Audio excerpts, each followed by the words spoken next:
Hello there. Once again, you decide to take another revealing peek back into history. What famous date shall I set it to today? Once again, it's time for Throwback Thursday, a second chance to look at some truly awful podcasts. No, wait, a second chance to see how far Vicis Interimo has come over the last 8 years. New episodes will be released pretty much weekly, but Thursdays I've reserved for throwbacks to see how far we've come. A lot of the information on here no longer applies, whether that be businesses or links that may not work anymore, so be advised of that. But again, I want to thank the patrons that we have at this time, though they may not have been here the first time these episodes were recorded. I am thanking them again because they're helping us move forward with our new episodes. And those are patrons such as At Lonely Bob, Big Al V, and Goldafish. In the meantime, I hope that you enjoy what you hear. I could do it really good.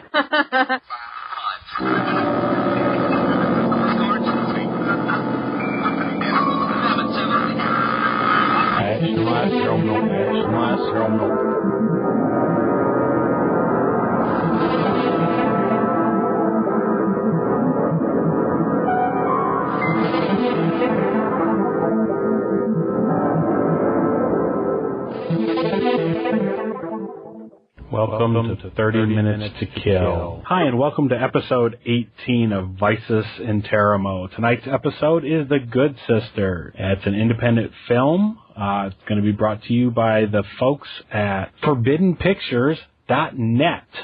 Make sure and put in that .net, by the way. ForbiddenPictures.net. You'll find a link in the show notes. What else do we have for Lay to Rest, Lori? Do you know?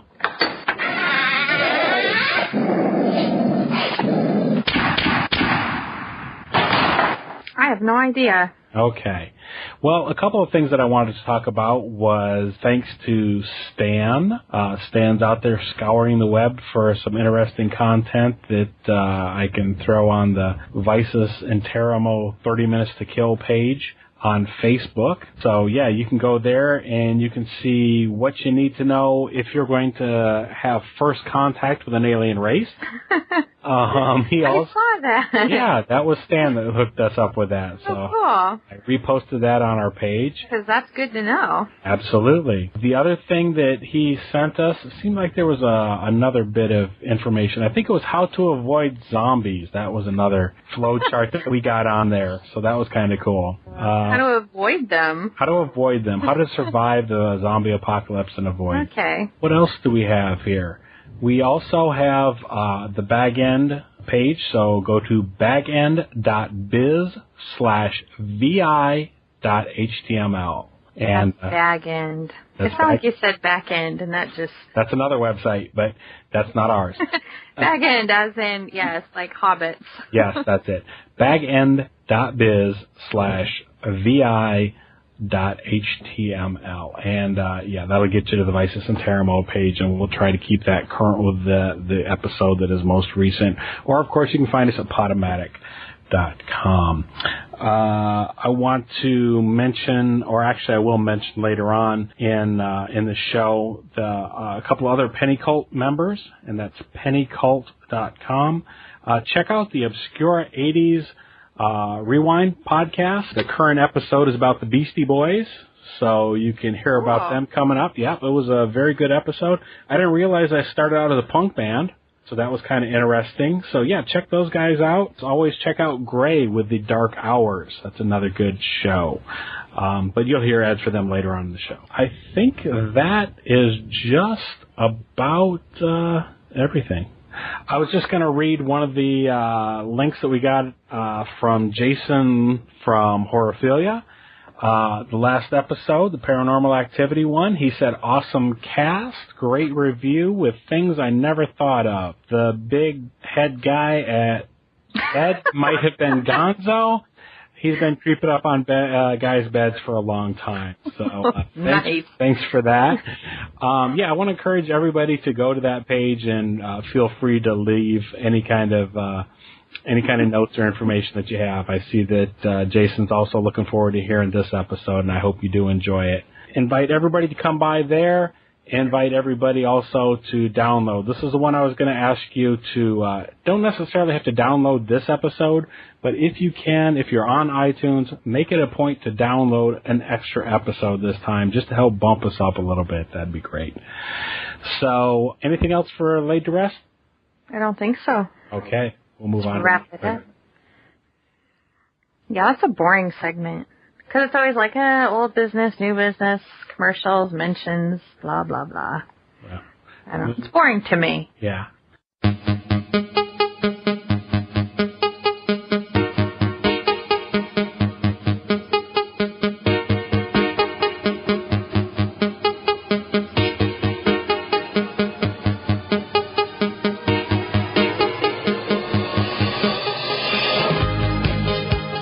If you're in the Maui area and need a photographer, check out Jerry Gregory Photography. You can reach them at 808-874-3089.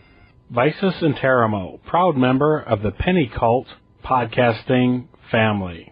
Also from Penny Cult, check out the Obscure 80s Rewind. You can find them at obscure80s.com or just check out the pennycult.com webpage.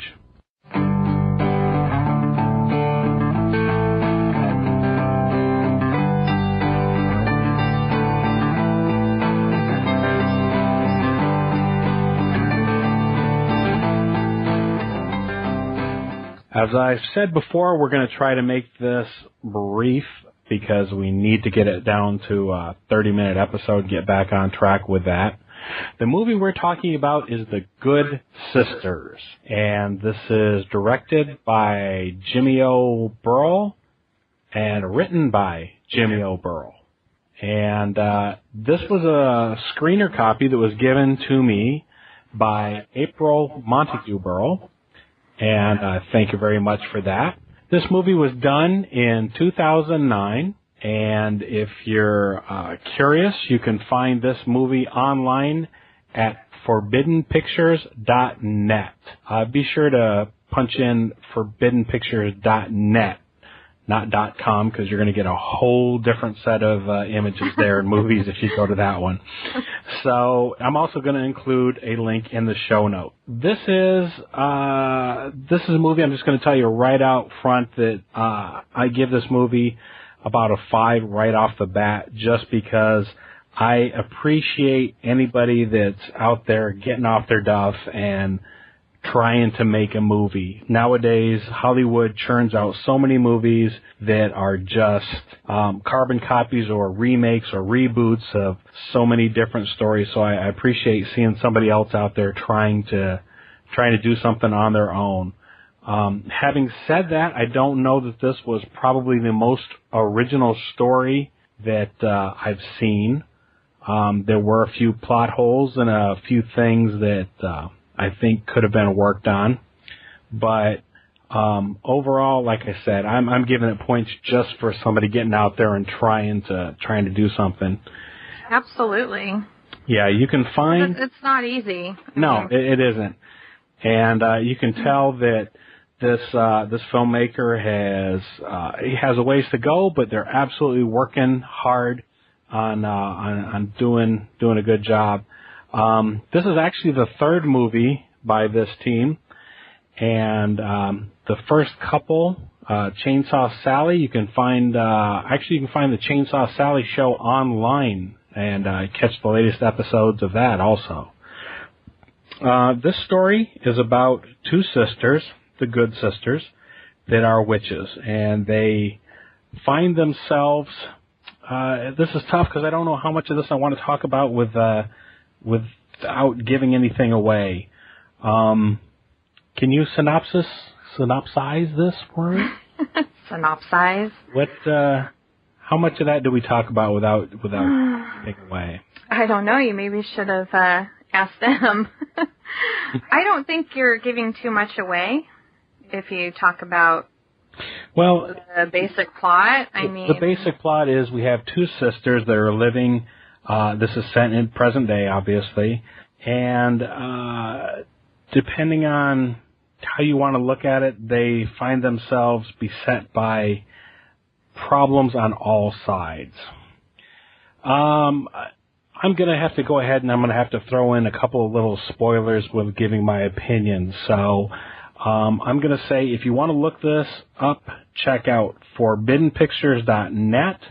You can also find them, you can find a full-page ad for, not for this movie, but for the Chainsaw Sally show in this current month's issue of Rue Morgue, and on page 14, I think, 14 or 15, somewhere around there. But at this point, I'm going to talk a little bit about some spoilers, and not big spoilers, but just some small spoilers and my opinions further on the movie.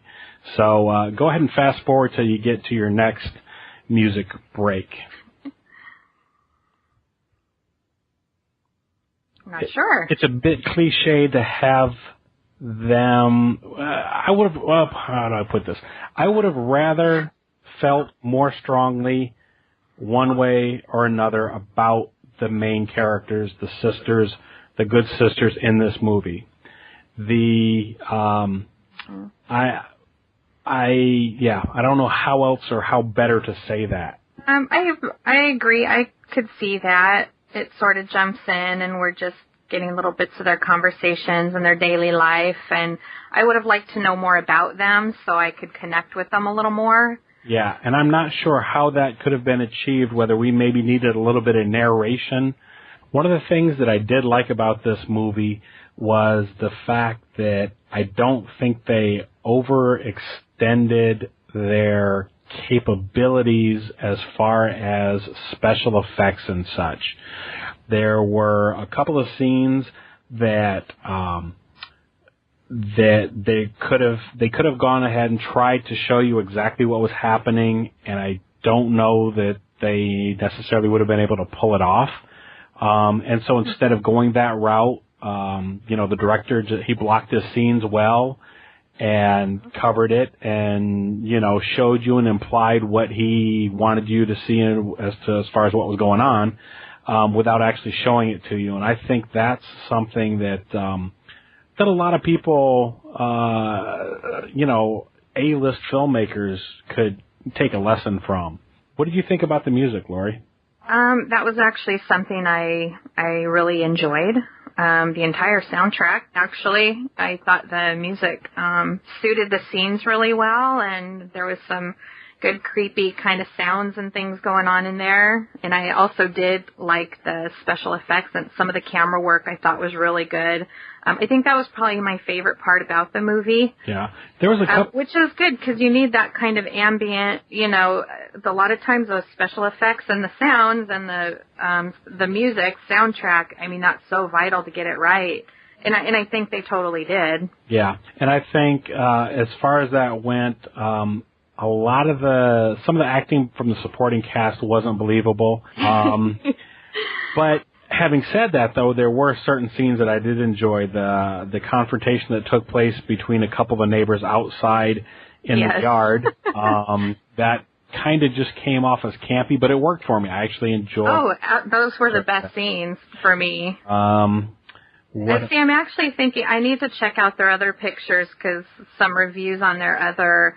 It sounds like this movie is out of the ordinary for them, and it has a more serious tone to it. But I would actually really like to see their more campy, tongue-in-cheek, kind of silly, crazy stuff. I think I would enjoy that a lot more. Well, I tell you what, before you joined me here, I did a quick check online on YouTube, and I caught the trailer for Chainsaw Sally. That looks like it's a bit gorier than this one, but it seems to be the over-the-top kind of gore. I was actually expecting more in this movie. I mean, I didn't know what to expect, but I figured it was either going to have, a ton of gore or a ton of sex. I was waiting for both through the whole entire thing. Mm-hmm. It all just kind of came at the end. Right. But, yeah, it certainly wasn't overly gory. Right. Violent. There were some somewhat intense scenes there. And and that was okay. Like I said, I think it worked for it, and it didn't go over the top. However, with the Chainsaw Sally things, it looks like it's kind of over the top, and I am interested in seeing some of the other work from these folks. Yeah. Yeah. And over the top, that's, in that sort of a movie, that's, It's okay, that works? It's just all fun. I don't know. Okay. One of the things that I hated to see was the characters being cliche, being, well, I hate to say just evil witches. They weren't, they necessarily, you could argue that it was self-preservation, but I didn't feel strongly enough for them defending themselves. I didn't feel they were justified in defending themselves the way they did. Does that make sense? Yeah, I think so, because I remember thinking, all the people that lived in their apartment building, they started getting very paranoid about them, and I just wasn't, I felt like, okay, I'm missing something, because they're really paranoid, because these people seem, I didn't see the threat either, like you said. Yeah. They maybe knew something I didn't, but I would have liked to have been let in on it, maybe. Yeah, that's true. I found it just a little confusing, because I was like, what? The guy that lived under them, okay, yeah, that guy was a bit creepy, and it was like, all right, what's going on? Obviously something's going on with this man. But he seemed a little eccentric and weird, but yeah, it seemed like they were very paranoid, and it just grew suddenly into this, like, okay, we have to get some kind of, revenge or something on these people, or, inflict harm on all the people in the building. And I was like, where is this coming from? Yeah. I felt like I was missing something. I'm not sure. Yeah.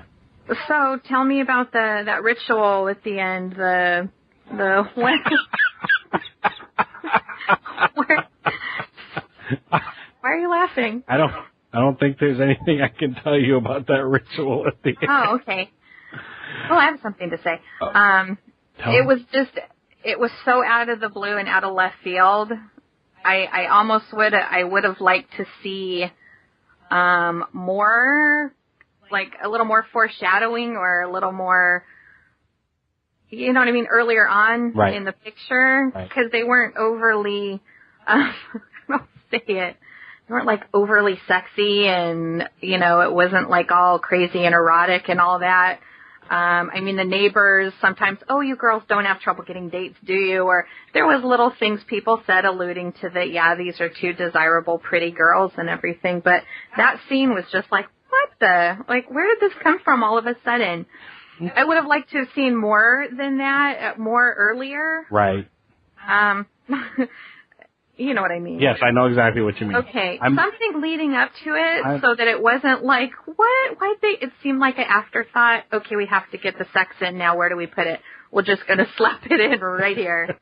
But that's just me personally. I would have liked more than that. Right. Because that actually showed, that's probably one of the scenes that it actually showed a lot of personality coming through. Yeah. Because I wasn't sure. And then I was like, wait, are we sure they're sisters? Because, I have sisters, and...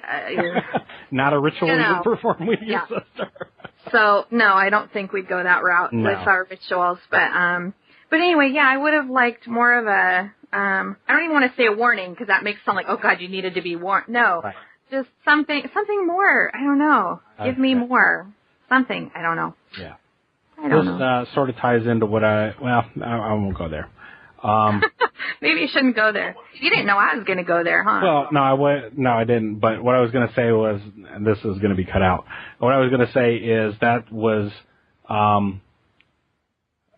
that's why I hate witches being portrayed cliche, which sounds weird, but I'm sensitive to how anybody is portrayed in a movie, and not that I'm offended or things have to be politically correct or whatever, but like I said, for them to be, okay, all of a sudden it's just all dirty sex and magic and without it being that the whole time. So yeah, that was, and then, they are the kind of witches that needed to be burned at the stakes or whatever, if that's what they were doing. You know what I mean? Yeah. But you're going to cut this out? Yeah, this is good stuff. You guys. I think I need to cut that. I don't know. But I mean, no, that's a good point. It's a good point. That's just my... yeah, exactly. It's just, these are just opinions, and, I mean, a lot of people, I think, like to see their witches like that. Well, yeah, okay. Surely these girls have fans, come on. Yeah, oh, no, absolutely. Well, yeah, I mean... And I really enjoyed the actress who played... Breanne? I almost said Bee, but yes, Bree. Yeah. There were so many in the beginning for me. I don't know if you agree, but it made me want to watch Ginger Snaps because there was similarities in the very beginning. Yeah. The scene out on the sidewalk. Yeah. Oh, geez. Yeah. I was like, oh, Ginger Snaps. I remember when that happened to Bee in Ginger Snaps. Yeah. I think there was some parallels for sure with the Ginger Snaps movies. I don't know if that was intentional. I almost felt like, it's kind of an homage to Ginger Snaps. I don't know if it was intended that way or not, or if it just sort of happened that way. Yeah. Okay. But I love Ginger Snaps. It's a good series of movies, I think. I love them. I like all three of them, including the last one that not everybody else liked. But we need to wrap this up because I am trying to keep this to 30 minutes. That's so what do you have to say about this? Final words? Wow, I just blanked out there. Yeah, I think the things I liked best about it, like I said earlier, definitely, I thought the music was really well done. Some of the, creepier scenes, the kind of nightmarish images, things like that, the effects I thought were really good. The story, the basic story, I think I liked all right. But for me, it needed a little more fine-tuning, I think. Okay. I think it was a good basic plot, but it was... Just need to be tightened up a little bit. Confusing, but, okay. I'm not an idiot, but... That's one thing... it was a little confusing. I mean, at the end, like I said, I don't know how many spoilers you want to give away, but at the end, the reveal, everything comes out, and it's like, oh, okay, all right, yeah, I get it. I see why they were paranoid, and everything kind of comes together, but it still was a little loose for me. I would have just liked to get inside of the characters' heads a little more and understand them and what was driving them. Yeah. Okay. That was going to be my thing was, it wasn't that it was too difficult to follow, that we were missing anything. Right. I just didn't feel like we were along for the journey on part of it. That was my only complaint. The other complaint I wanted to state real quick. Sorry, I was going to say, I do feel like I was missing something, but... Okay. Well, the one thing that I did want to cover and stuff too was, in the end, these were witches that were cutting people's hearts out and doing things like that. And I know people that have, they're practicing Wiccans and so on and so forth. So those kind of people might be offended by that, which, again, is too bad because, like I said, I'm not overly politically correct. But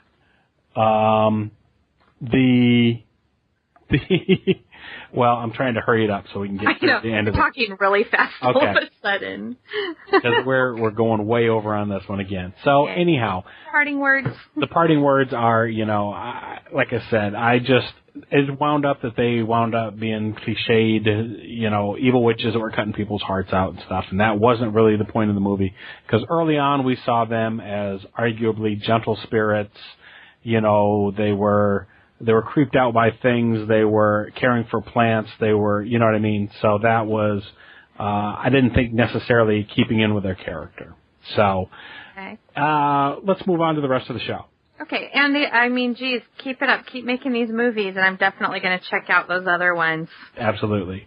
Yes. And thanks again for the screener copy. We really appreciate it.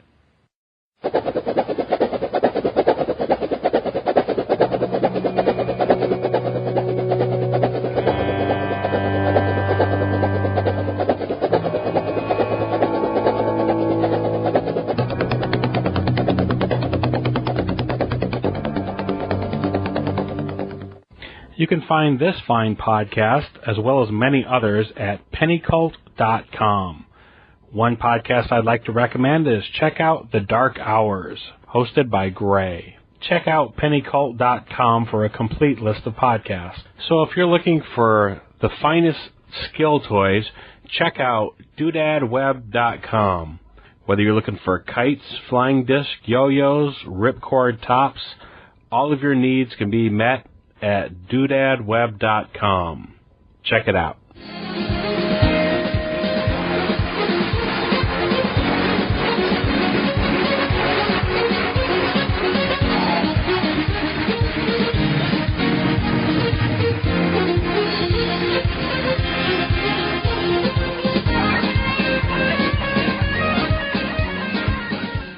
Welcome to Garbage In, Garbage Out. Oh, yes, welcome. Yeah, there we go. I didn't even have to cue you too much. Well, you got quiet all of a sudden. I had to step in. That's right. When you hear that dead air, you just go ahead and step in. They won't hear the dead air because I'll cut down the pause, so you'll just look. Oh, no, don't start doing that again. I have to, though. We want this to be 30 minutes, so. Okay, well, you know what? This once, just leave the pause in there. We're talking about it so much, you got to leave it in there. Okay. All right. What do you got for Garbage In, Garbage Out? I don't know. You better get this segment rolling. You got to get. You know what? I studied all week, and I feel brain dead from studying for my exam, and I hardly remember. Okay. What have we been watching? I don't know. We haven't been watching much. I guess that's it. Been to the library, yeah. Yeah. And of course, we watched the movie that we reviewed tonight. Of course. We've been catching up on episode. Well, yes, Star Trek, of course. Yeah. Next Gen, always. But we've been watching Young Riders. I don't think we've mentioned that yet. We did. We talked about that last week. We did? Yeah, I mentioned the fact we were watching an old Western show from the 90s. Okay. But that's cool. We're still watching it. What do you think of it? I'm enjoying it so far, but I like anything that's Western. Western, right. In addition to anything that involves situational ethics, I appreciate that. I enjoy seeing characters solved with dilemmas like when is it okay to kill somebody and when isn't it? And, well, not just killing people, but I mean, that's just the best example I could think of off the top of my head. Well, the one we watched last night really dealt with that. Absolutely. Definitely. Yes. While we were at the library, I was able to read or look at the complete works of M.C. Escher. And, wow, that's some bizarre, fascinating work that he did. If you don't recognize the name, he's the guy that did all the crazy designs that would feature like a bird at the top of the page and a fish at the bottom, and all of these intricate patterns would weave together to be one continuous picture, but it would change or morph from one end of the page to the other. Or he would do the crazy staircases. Yeah, optical illusions. Just some of the most awesome optical illusions you could imagine. I don't get to look at anything cool at the library. You do. You get to study the human sexuality book. Yeah. Nothing cool in there? No. Not so much, huh? So far, I'm very disappointed with this class. Well, it's a psychology class, and I thought I think the subjects I'm more interested in are coming down the road a little ways, but, you got to start with the basics. And, this is true. At my age, I got the basics down, so it's like, oh, geez, just let me get through all this anatomy and all this stuff. But, I don't have to study that very hard because, Okay. Yeah, I got it. Okay. Well, while I was also there, I decided to pick up a book on Storm of the Century, and I thought, well, that's something that I might enjoy actually reviewing on the podcast, but it turns out we don't have a copy of that anymore. I think we sold it last time we sold a batch of our DVDs. So How did you do that? I don't know what I was thinking. I was thinking we needed money, I guess. But aside from that, don't you hate when that happens? I really do, because then I go back and I want to read it or see it, and it's like, it's just not there. DVDs aren't something we normally part with that easily. This is true. One thing I was going to mention about that, the most interesting sections of the book that I was reading, and I'm reading the script because that was originally written for the screen by Stephen King, the notes leading up to the story and telling how he came up with the idea was the information that was quite interesting, more than even the story there. Also this week on audio, I listened to Silence of the Lambs, read by Kathy Bates. And I have to say that is the finest example of the auditory, what am I looking for here?